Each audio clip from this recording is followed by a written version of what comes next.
সেই দিন চলে গেছিলাম আমার দাদার মেয়ের ছোট্ট গিন্নির অন্নপ্রাশনে। আর এটা হচ্ছে ওই দাদারই ছোটো ভাইয়ের ছেলে। দুজনকে কি কিউট দেখতে, তাই না?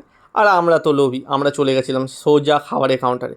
চিকেন পকোড়া আর পনির সাটেতে গিয়েই বাইট দিয়ে দিয়েছি। তারপর দেখি পাশেই পাপড়ি চাটের কাউন্টার।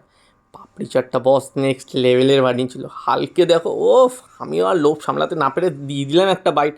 তারপর চলে গেলাম মেন কোর্সে, মাটন পোলাও, কচুরি। ওফ, আমার মুখের হাসিটা দেখেছে তো? প্রথমে কচুরিটা খেলাম, ব্যাপক করেছিল। ডিমের ডেভিলটাও ওকে ওকে ছিল। তারপর মাটন, ওফ, নাল্লির পিস নিয়েছিলাম বস একটা। জাস্ট মুখে দিলাম অ্যান্ড মেল্ট ইন মাউথ হয়ে গেল।